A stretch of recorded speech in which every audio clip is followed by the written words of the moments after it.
ایسا کا ملفوظ ہے کہ میری محنت کا مقصد ایمان اور اعمال میں کمال پیدا کرنا ہے. اب تو حال ہمارا یہ ہے کہ جلدی جلدی نماز پڑھو بیان. میں تو ابھی مغرب کی نماز کے بعد یہ سوچ رہا تھا، افسوس بھی کر رہا تھا. میں نے کہا یہ ہر سال جمع ہونے والا مجمع ہے، دعوت کے کام میں لگا ہوا ہے. میری تو ابھی 2 رکعت نہیں ہوئی کہ اس مجمع نے 6 رکعت اوابین اتنی جلدی کیسے پڑھ لی.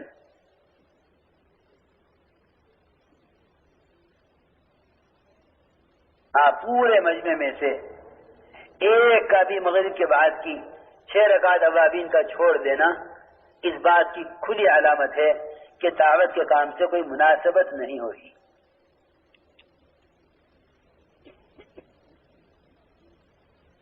دعوت کے کام سے کوئی مناسبت نہیں ہوئی.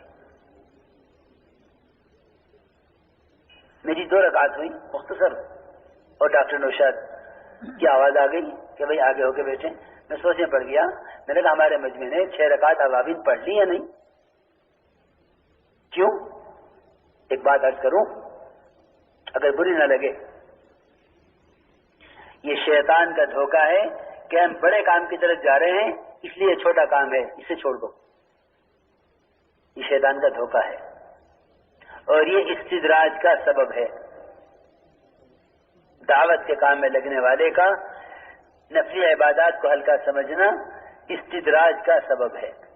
استدراج کہتے ہیں اس طرح گمراہی کی طرف جانا کہ جس سے گمراہی کا شعور نہ ہو. میں حیران ہو گیا، میں نے کتنا بڑا مجمع ہے، یہ کام سے خوب وقت لگایا ہوا ہے، واقف ہے. انہوں نے 6 رکعت اوابین پڑھ لی کہ 6 رکعت اوابین کے پڑھنے پر 12 سال کی عبادت کا اجر ہے. لیکن اصل میں وہی میں پہلی بات کہ دعوت عبادت کو جمع کرنے پر نہیں ہے. دعوت عبادت کو جمع کرنے پر نہیں ہے. مفتی العابدین صاحب رحمۃ اللہ علیہ مجھے سنانے لگے کہ حضرت نے مجھے بٹھا دیا نظام الدین میں آنے والوں کے استقبال میں. میں نے دیر تک انتظار کیا کوئی آوے. جب کوئی نہ آیا مغرب کے بعد میں نے جا کے اوابین کی نیت باندھ دی. تھوڑی دیر کے بعد ایک آدمی مسجد کے دروازے سے داخل ہوا،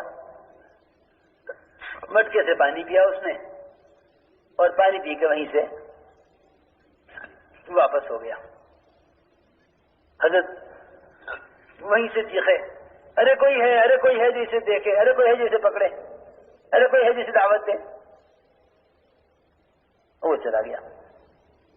مفتی صاحب فرماتے ہیں کہ میرے کان میں آواز پڑی حضرت کی.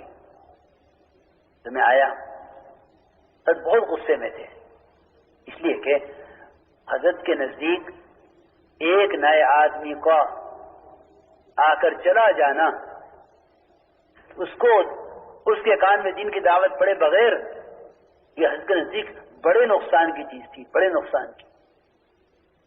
مفتی صاحب نے کہا میں تو اوابین پڑھ رہا تھا. حضرت کو غصہ آ گیا. حضرت نے فرمایا قیامت میں جب یہ پیش کیا جائے گا اور اللہ تعالیٰ آپ سے مجھ سے اس کے بارے میں پوچھیں گے تو کیا جواب دو گے؟ مفتی صاحب نے عرض کیا کہ حضرت کیا اوابین نہ پڑھتا؟ اتنا کیوں نہ پڑھتے اوابین؟ اوابین کیوں نہ پڑھتے؟ کیا حضرت میں اوابین پڑھتا اسے دیکھتا؟ حضرت نے فرمایا کہ حضور اکرم صلی اللہ علیہ وسلم ہر کام پر صحابہ کی جماعت بناتے تھے.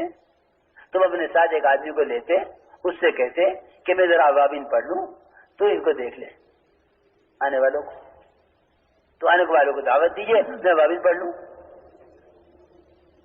کیونکہ آپ کو غور کرنا چاہیے. موسیٰ علیہ السلام نے ہارون کو اپنے ساتھ لیا، کئی نسبحک کثیرا ونذکرک کثیرا، کہ اس لیے لیا ہے ساتھ تاکہ میں نمازی بھی زیادہ پڑھیں اور ذکر بھی زیادہ کریں. کئی نسبحک کثیرا تاکہ نماز زیادہ پڑھیں.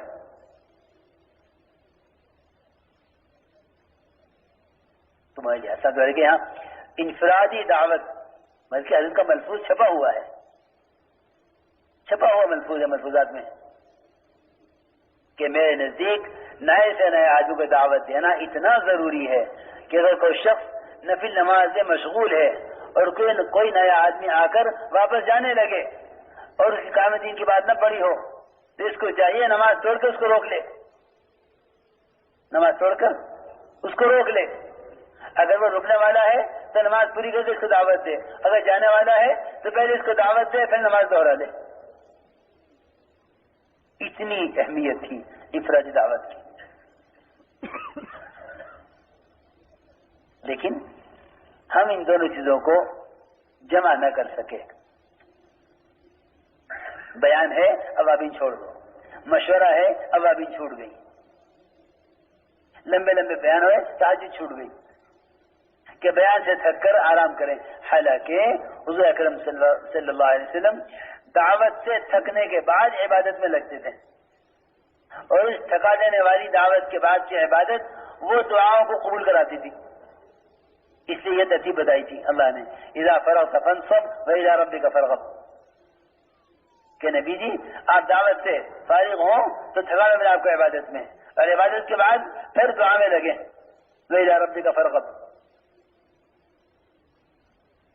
اسے میں نے عرض کیا نمازوں کے اندر کمال پیدا کرو اور خشوع پیدا کرو،